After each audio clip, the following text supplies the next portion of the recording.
Very good morning students. बघा, मागच्या video लेक्चरमध्ये आपण ध्वनी या पाठाला सुरुवात केली होती. त्याच्यामध्ये आपण ध्वनीची निर्मिती आणि ध्वनी प्रसारण आणि त्याला लागणारे माध्यम याचा अभ्यास केला होता. आता या पाठामध्ये आपण ध्वनीची वारंवारता म्हणजेच ध्वनीचा वेग, एका माध्यमातून ध्वनीचे प्रसारण व्हायला किती वेळ किंवा किती वेगात ध्वनीचे प्रसारण होते याला आपण त्याची वारंवारता असे म्हणतो. तर बघा, नादकाट्याच्या कंपनामुळे हवेत संपीडन व विरलन कसे निर्माण होते हे आपण मागच्या व्हिडिओ लेक्चरमध्ये बघितले. तर अधिक सूक्ष्म रीतीने पाहिल्यास हवेची घनता आणि दाबातील बदल यावर ध्वनीची तरंगता किंवा ध्वनी तरंगाची वारंवारता ठरवली जाते. तर बघा,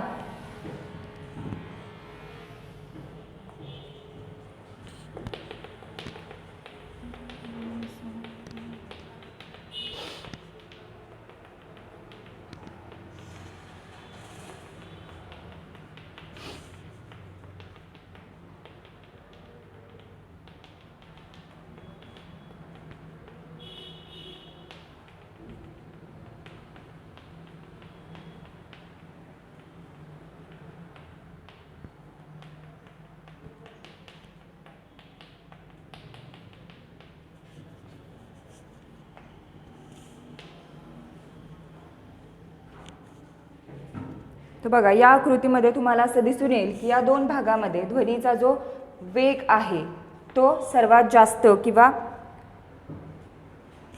हवेच्या दाबामुळे ध्वनीचा वेग हा सर्वात जास्त आहे असं तुम्हाला दिसून येईल. आणि इथे आणि या भागामध्ये ध्वनीचा जो वेग आहे तो आपल्याला कमी प्रमाणात दिसून येईल. म्हणजे कुठलीही वस्तू हवेत कंप पावल्यास हवेमध्ये अशा प्रकारचे ध्वनी तरंग तयार होतात. ज्या भागामध्ये सगळ्यात जास्त ध्वनी तरंग तयार होतात त्याला आपण संपीडन असे म्हणतो, आणि जेथे सर्वात कमी ध्वनी तरंग तयार होतात त्या भागाला आपण विरलन असे म्हणतो.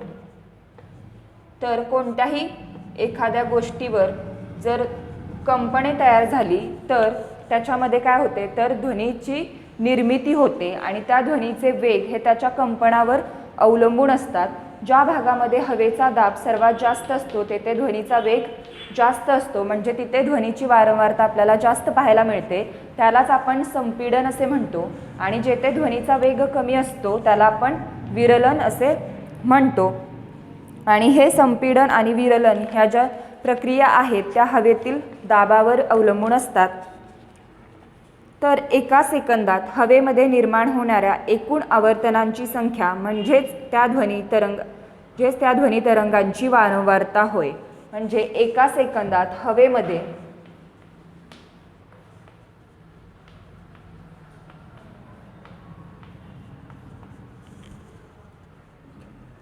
निर्माण होणारे आवर्तने म्हणजेच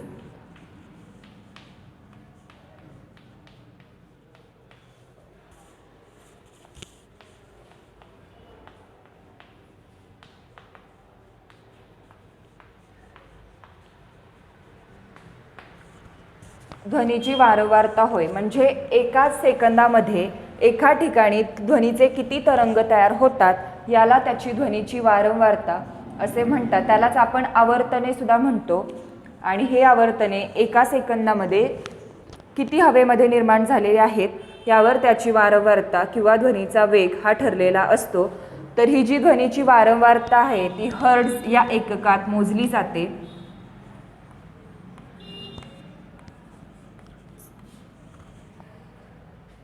जर एका सेकंदात एक कंपन झाले तर त्या कंपनाची वारंवारता ही 1 हर्ट्झ एवढी असते. म्हणजे जर एका सेकंदामध्ये हवेमध्ये जर एक कंपन निर्माण झाले तर तेथे निर्माण होणाऱ्या ध्वनीची वारंवारता ही 1 हर्ट्झ आहे असे आपण म्हणू शकतो. जर एका सेकंदामध्ये 3 कंपने निर्माण झाली तर तेथे निर्माण होणाऱ्या ध्वनीची वारंवारता ही 3 हर्ट्झ आहे असे आपण म्हणू शकतो. म्हणजे एका सेकंदामध्ये किती कंपने निर्माण होतात यावरून आपण त्या ध्वनीची वारंवारता ही हर्ट्झमध्ये या एककात मोजू शकतो.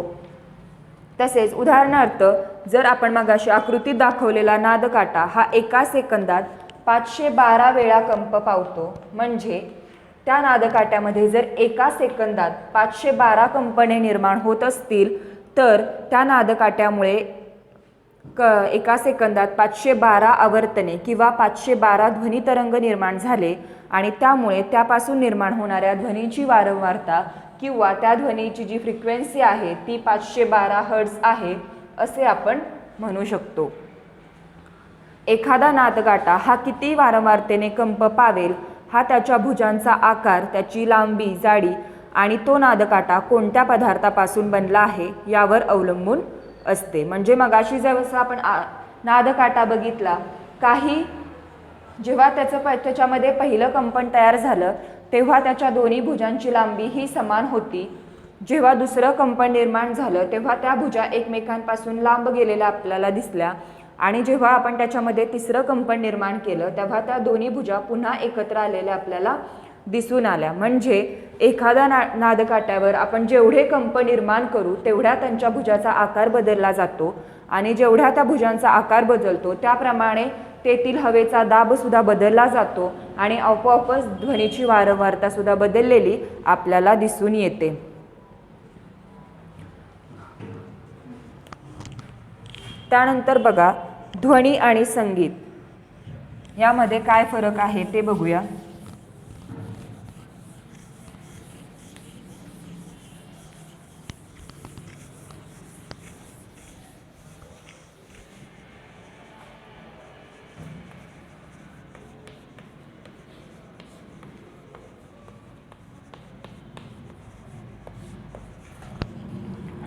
तर वरील आपल्याला ध्वनीच्या वारंवारतेवरून समजले की ध्वनीची वारंवारता बदलली की होणारा ध्वनी हा वेगवेगळा असतो.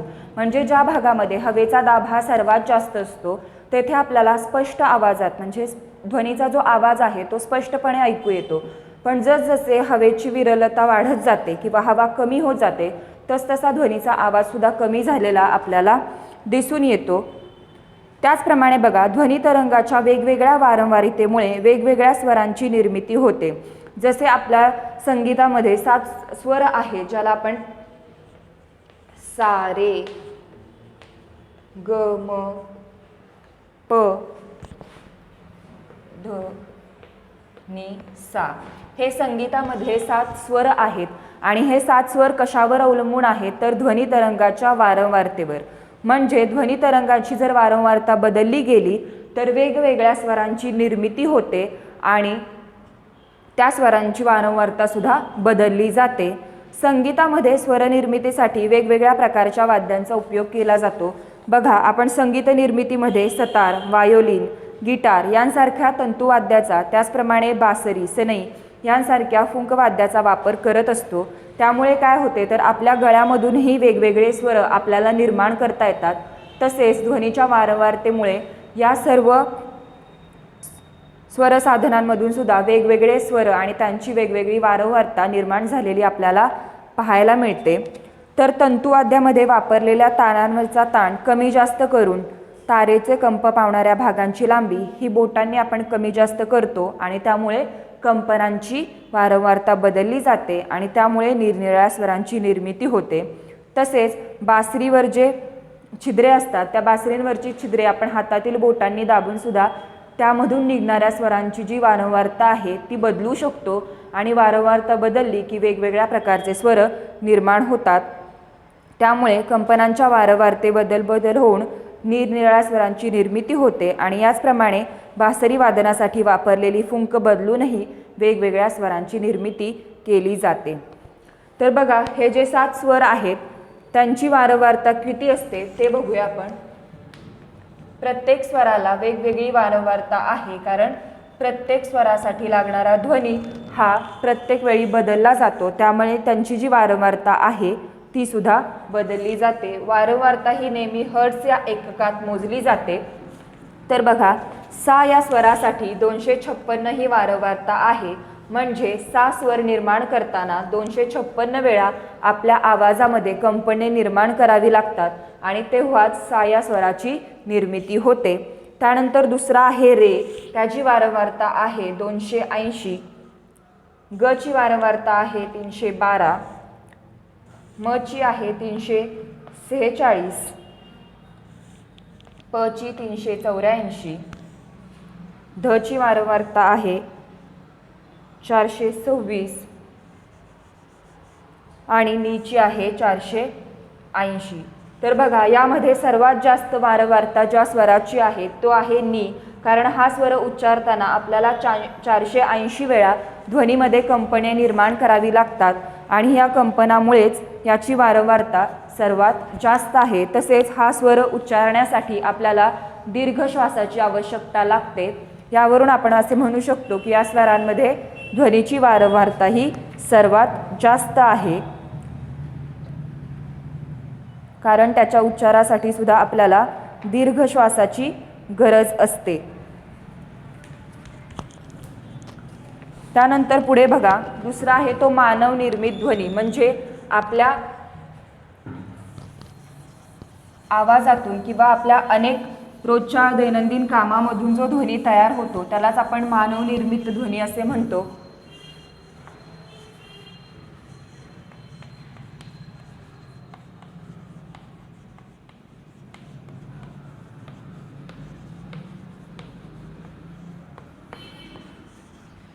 यामध्ये बघा थोडे मोठ्याने बोला किंवा गाणे म्हणा किंवा मधमाशीसारखा आवाज केल्यावर काय होते तर आपल्याला अनेक प्रकारची कंपने जाणवतात. जर आपण आपला आवाज वाढवला तर आपल्या घशामध्ये एक वेगळ्या प्रकारचे कंपन निर्माण होते, किंवा आपण आपला आवाज अगदी हळू बोललोय तरी आपल्या घशामध्ये एक वेगळ्या प्रकारचे कंपन निर्माण होते. तर मानवामध्ये हा जो ध्वनी आहे तो कशामध्ये निर्माण होतो तर आपल्या घशामध्ये जे स्वरयंत्र आहे त्या स्वरयंत्रामध्ये हा ध्वनी निर्माण होत असतो. घास गिळताना आपल्या हाताची बोटे घशावर ठेवल्यास काहीसा हलणारा एक उंचवटा आपल्याला जाणवतो. हेच असते ते आपले स्वरयंत्र. त्यामुळे बघा आपले जे हे स्वरयंत्र आहे ते श्वासनलिकेच्या वरच्या बाजूला पाहायला मिळते.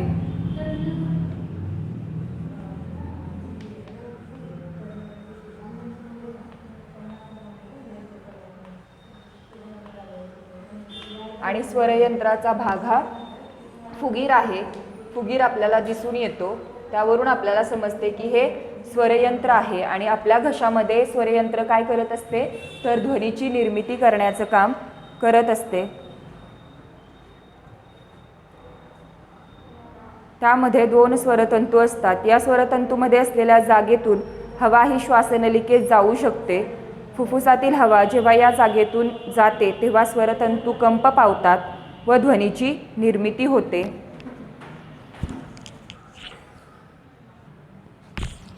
म्हणजे मानवामध्ये ज्या ध्वनीची निर्मिती होते ती कशापासून होते तर आपल्या घशामध्ये जे स्वरयंत्र असते त्या स्वरयंत्रामधून आपल्या आवाजाचीही निर्मिती होत असते. तर हे स्वरयंत्र कुठे असते तर आपल्या घशामध्ये जी श्वासनलिका असते ते श्वासनलिकेच्या वरच्या बाजूस आपल्याला स्वरयंत्र पाहायला मिळते. जेव्हा आपण काही खात असतो त्यावेळेस जर आपण आपला हाताची बोटे ही घशावर ठेवली तर आपल्याला घशाचा काही भाग हा फुगीर झाल्याचे जाणवते. म्हणजेच काय तर तिथे आपले स्वरयंत्र आहे हे आपण म्हणू शकतो. त्यावेळेस काय होते तर जे आपल्या श्वासनलिकेमध्ये जे स्वरतंतू निर्माण होतात त्या स्वरतंतूंवरील ताण जो असतो तो वेगवेगळा असतो आणि जेव्हा जेव्हा त्यांच्यावरील ताण वाढत जातो तेव्हा आपला जो आवाज आहे त्या आवाजाची निर्मिती सुद्धा बदललेली आपल्याला दिसून येते. म्हणजे समजा जर आपल्या स्वरतंतूंवर ताण वाढला तर आपला आवाज हा अधिक मोठा झाल्याचे दिसून येते, किंवा जर स्वरतंतूंवरील ताण कमी झाला तर आपला आवाज हा कमी झाल्याचे सुद्धा दिसून येते. अशा प्रकारे स्वरतंतूंवरील ताणावर आपल्या घशामधून निघणारा आवाज हा अवलंबून असतो असे आपल्याला म्हणता येईल. तर त्यामुळे बघा पुरुषांचे स्वरतंतू हे जवळजवळ 20 मिलीमीटर लांबीचे असतात, परंतु स्त्रियांमध्ये त्यांची लांबी ही 15 मिलीमीटर असते. त्यामुळे काय होतं तर पुरुषांचा आवाज हा स्त्रियांच्या आवाजापेक्षा जास्त जड आहे किंवा असे आपल्याला म्हणता येईल. तसेच लहान मुलांमध्ये हे जे स्वरतंतू असतात ते अजून कमी लांबीचे असतात. त्यामुळे स्त्रियांचा पुरुषांचा आणि लहान मुलांचा आवाजात वेगवेगळ्या पट्टीचा असतो यावरून सिद्ध होते.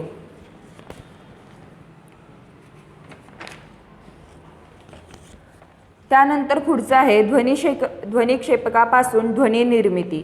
म्हणजे जे लाऊडस्पीकर असतो त्या लाऊडस्पीकरमधून कशा प्रकारे ध्वनी निर्मिती होते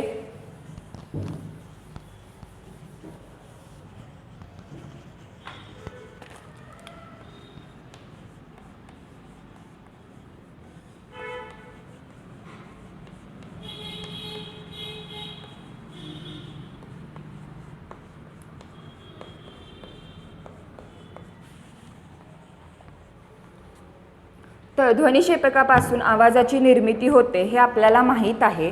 ध्वनिक्षेपकाची ही जी अंतर्गत रचना असते ती आडव्या छेदाच्या रूपात आहे हे आपल्याला दिसते. तर बघा,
तर अशा प्रकारे ध्वनिक्षेपकाची अंतर्गत रचना आपल्याला पाहायला मिळते.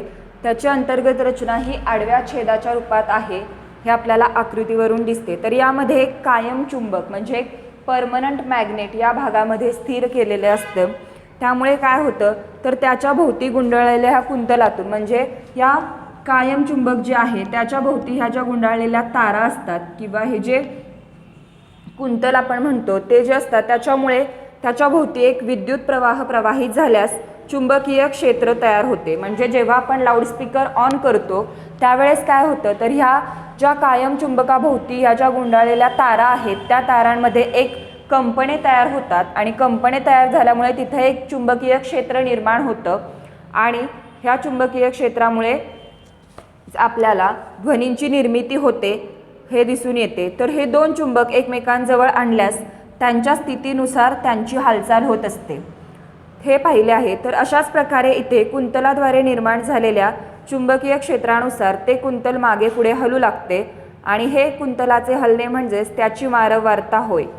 म्हणजे बघा, जेव्हा आपण इथे विद्युत प्रवाह निर्माण होतो त्यावेळेस काय होते तर ह्या मॅग्नेटवर किंवा या चुंबकावर जी ही कुंतले असतात ह्या ज्या तारा असतात याच्यामध्ये कंपने निर्माण होतात आणि ही कंपने निर्माण झाल्यामुळे येथे चुंबकीय क्षेत्र तयार होते आणि या चुंबकीय क्षेत्रामुळे ही जी कुंतले किंवा या ज्या तारा आहेत त्या पुढे मागे हलू लागतात आणि या तारा हलल्यामुळेच तेथे ध्वनीचा वेग किंवा वारंवारता निर्माण झाल्याचे आपल्याला दिसून येते. ते कशामुळे होते तर चुंबकीय क्षेत्रामुळे या तारांची पुढे मागे हालचाल होत असते आणि ही हालचाल म्हणजेच त्यांची वारंवारता किंवा आयाम आहे आणि त्यामुळेच त्यांच्यामध्ये जो विद्युत प्रवाह आहे तो विद्युत प्रवाह कशा प्रकारे बदलत आहे हे आपल्याला या हालचालींवरून स्पष्ट करता येते. तसेच याच कुंतलाला जोडलेल्या ध्वनिक्षेपकाच्या पडद्याची मागे पुढे हालचाल होऊ लागते आणि जसजसे ही जी कुंतले आहेत यांची हालचाल होते तसेच याला जो हा पडदा जोडलेला आहे या पडद्याची सुद्धा पुढे मागे हालचाल होते आणि या हालचालीमुळेच ध्वनीची निर्मिती होऊन आपल्याला ध्वनिक्षेपकामधून म्हणजेच लाऊडस्पीकरमधून आवाज बाहेर स्पष्टपणे ऐकू येतो. तर अशा प्रकारे ध्वनिक्षेपकामध्ये ध्वनीची निर्मिती ही त्याच्यामध्ये असलेले जे कायम चुंबक आहे त्या कायम चुंबकामुळे त्याची निर्मिती झालेली आपल्याला दिसून येते. तसेच जर ध्वनी निर्मिती करत असलेला म्हणजे जर लाऊडस्पीकर चालू असेल तेव्हा जर आपण त्याच्या पडद्याला हात लावला किंवा हलकासा स्पर्श केला तर या पडद्यामधून सुद्धा कंपनांचा अनुभव आपल्याला येऊ शकतो. ध्वनिक्षेपकाचा जो वापर करून आपण खूप मोठ्या पातळीवर आवाज किंवा ध्वनीची निर्मिती केली जाऊ शकते म्हणून सार्वजनिक ठिकाणी ध्वनिक्षेपकाचा वापर केला जातो. त्यामध्ये काय होते तर ध्वनीची जी मर्यादा असते ती 100 डेसिबल एवढी असेल तर हा आवाज संपूर्णपणे व्यवस्थित आणि स्पष्ट लांबपर्यंत किंवा लांब ठिकाणी सुद्धा ऐकू येतो. म्हणून आपण अनेक सार्वजनिक ठिकाणी ध्वनिक्षेपकाचा वापर हा करत असतो. परंतु या ध्वनिक्षेपकाची जर क्षमता उच्च पातळीचा ध्वनी निर्माण करण्याची असली तर त्यावर सुद्धा मर्यादा असते, कारण आपण जास्त वारंवारतेचा ध्वनी ऐकू शकत नाही, त्यामुळे आपल्याला त्रास होण्याची शक्यता असते. म्हणून सुद्धा या ध्वनिक्षेपकावर नियंत्रण करणे गरजेचे आहे. तर अशा प्रकारे इथे आपला ध्वनी हा पाठ संपलेला आहे.